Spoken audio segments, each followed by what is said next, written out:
नमः संस्कृताय प्यारे बच्चों, अगर आपको संस्कृत अनुवाद करने में कठिनाई होती है तो इस वीडियो को पूरा देखिएगा। इस वीडियो को देखने के बाद आपको संस्कृत अनुवाद करना सीख जाएंगे। तो हिंदी में संस्कृत अनुवाद कैसे करना है, इस पर हम आज चर्चा करने वाले हैं। इस वीडियो में मैं आपको हिंदी से संस्कृत अनुवाद करने की सबसे आसान विधि बताऊंगी।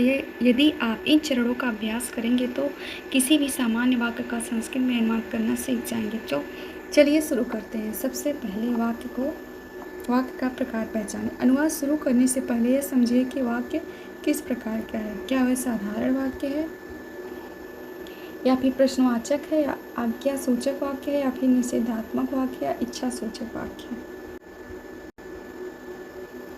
जब वाक्य का प्रकार समझ आ जाएगा तब उसका सही संस्कृत रूप बनाने में आसान होगा। नंबर दूसरे में कर्ता को पहचानें। कर्ता कौन सा है? सबसे पहले यह देखिए कि कार्य कौन कर रहा है। उदाहरण जैसे राम विद्यालय जाता है। राम विद्यालय जाता है तो यहाँ कर्ता कौन है? राम है।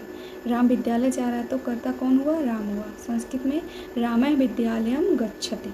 रामः विद्यालयम गच्छति, तो यहाँ लट लकार वर्तमान काल का है, गच्छत। तो यहाँ पे रामः विद्यालय जाता है, इस तरह से वाक्य बन रहा है। नंबर दूसरा है, यदि कर्ता स्त्रीलिंग है तो सीता पुस्तक पढ़ती है। सीता पुस्तक क्या कर रही है? पढ़ती है। तो पठ धातु यहाँ पे लग रहा है पढ़ने में, तो क्या हुआ? सीता पुस्तकम पठत। लट लकार पठ धातु एक वचन का है, तो कर्ता कौन इसमें हुआ? सीता। कौन है कर्ता? स्त्रीलिंग है सीता। पुस्तकम उसका कर्म है, इसमें द्वितीया विभक्ति लगी है। और पठत लट लकार धातु पठ धातु का है, लट लकार एक वचन। सीता पुस्तकम पठत, सीता पुस्तक पढ़ती है। इसके बाद क्या करना है? क्रिया को पहचानना है। तीसरे नंबर पर क्रिया को पहचानें। क्रिया सबसे महत्वपूर्ण भाग है। कुछ समान क्रियाएं याद रखें, जैसे जाता है का गच्छत, पढ़ता है पठत, लिखता है लिखत। ये क्या है कि कितने विभक्त होते हैं संस्कृत में? 7 विभक्त। 7 विभक्त होती है ना। और वचन 3 वचन, एक वचन, द्विवचन और बहुवचन। इस तरह से मिला के कितना हुआ? 3 वचन होते हैं संस्कृत में कुल। तो इसी के आधार धातु कितनी होती हैं? लकार कितने होते हैं? 10 लकार। 5 लकार आपको पढ़ना है। पहला लट लकार वर्तमान काल, फिर दूसरा है लंग लकार भूतकाल, फिर है लिट लकार भविष्यत काल, फिर है लोट लकार। लोट लकार आज्ञा अर्थ में होता है। इसके बाद है विधिलिंग लकार, जो कि चाहिए अर्थ में होता है। विधिलिंग लकार है 5वां लकार। ये 5 लकारों के आधार पर अनुवाद बनता है। पुरुष कितने हैं? 3 पुरुष।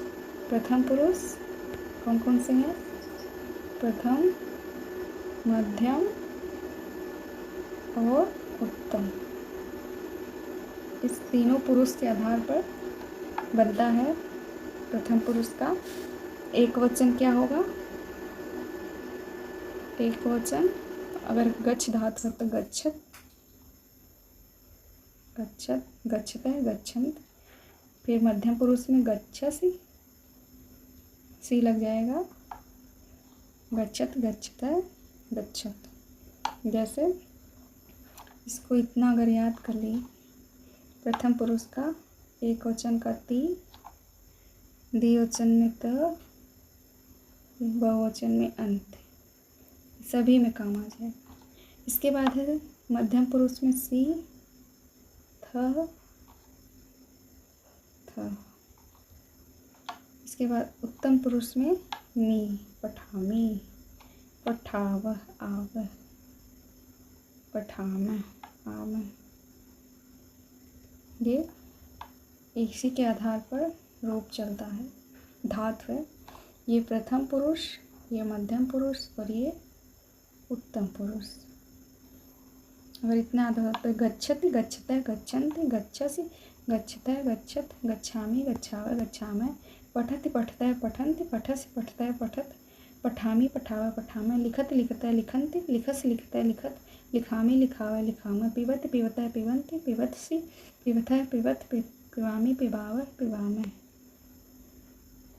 इसके बाद है खेलता है, क्रीडति। इसका भी उसी तो बोलता है वदति वदता है वदंती, देखता है पश्यति पश्यते है पश्यन्ति। इसी के आधार पर सारे रूप बनेंगे।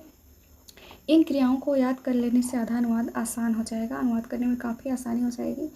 कारक और विभक्ति को पहचानना, यह अनुवाद का सबसे महत्वपूर्ण नियम है कि कौन सा विभक्ति है, कारक कौन सा है।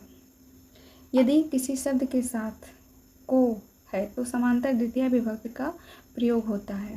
उदाहरण जैसे राम फल खाता है, राम फल खाता है तो क्या हो गया, राम है फलम खादति।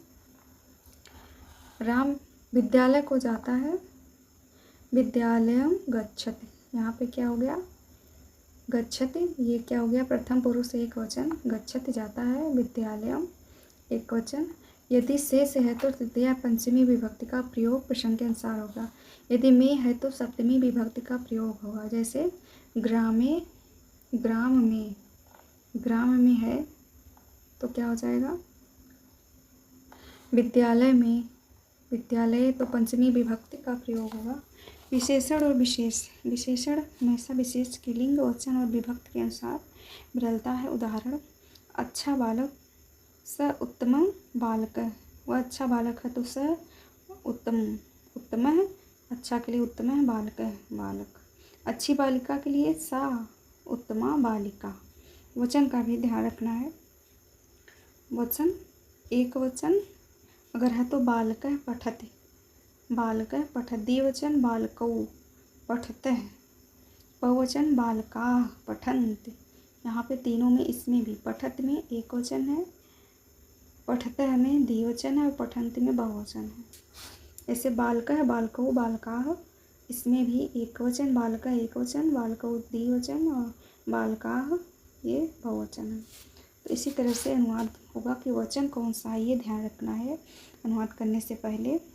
यह नियम परीक्षा में बहुत पूछा जाता है, इसको अगर अच्छे से याद कर लेंगे तो आपको काफ़ी आसानी होगी अनुवाद करने में।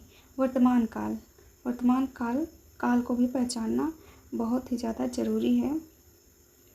जैसे यहाँ पे दिया है वर्तमान काल, तो राम जाता है, राम क्या कर रहा है, जा रहा है, तो वर्तमान काल तो रामः गच्छति, रामः गच्छति राम जाता। भूतकाल में राम गया, रामः अगच्छत, यहाँ पे अगच्छत हो जाएगा। भविष्यत काल में राम जाएगा, रामः गमिष्यति, गमिष्यति गमिष्यतः गमिष्यन्ति गमिष्यति गमिष्यतः गमिष्यति गमिष्यामि गमिष्यावः गमिष्यामः।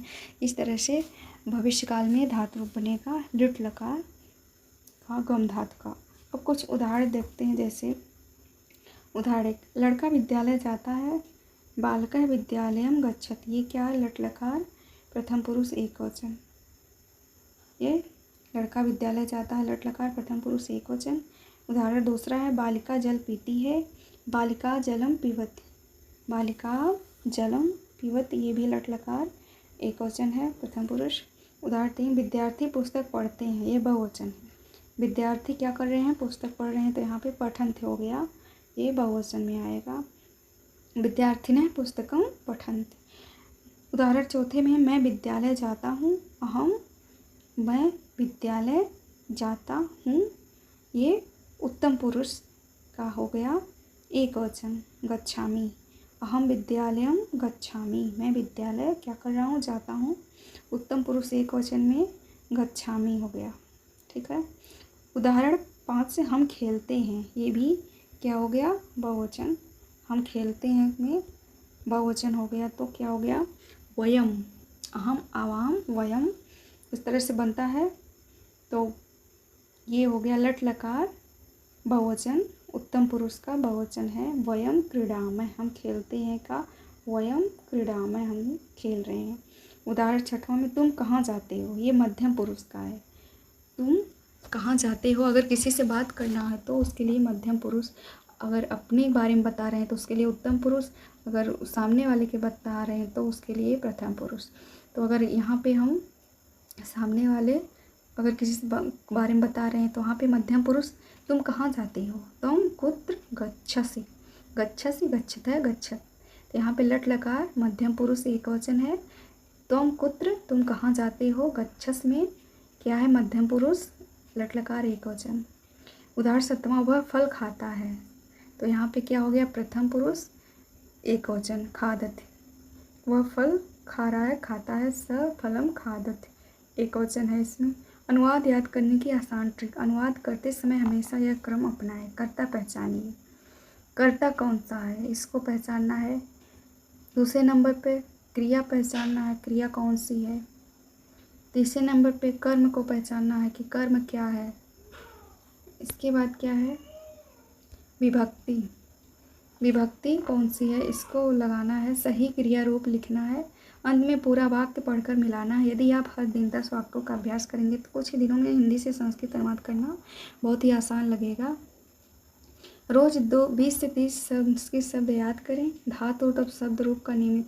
सबसे ज़रूरी बात है कि शब्द रूप को याद करना है, धातु रूप को याद करना है और विभक्तियों को अच्छी तरह याद करना है। इससे छोटे छोटे वाक्यों से शुरुआत करना है। प्रतिदिन कम से कम 10 से 15 मिनट अभ्यास करना है तो अनुवाद करना काफ़ी आसान हो जाएगा। तो ये वीडियो यहीं तक था। उम्मीद करते हैं आपके समझ में आया होगा। अच्छा लगे तो एक लाइक कर दीजिए, चैनल को सब्सक्राइब कर लीजिए। मिलते हैं अगले वीडियो में, तब तक के लिए धन्यवाद।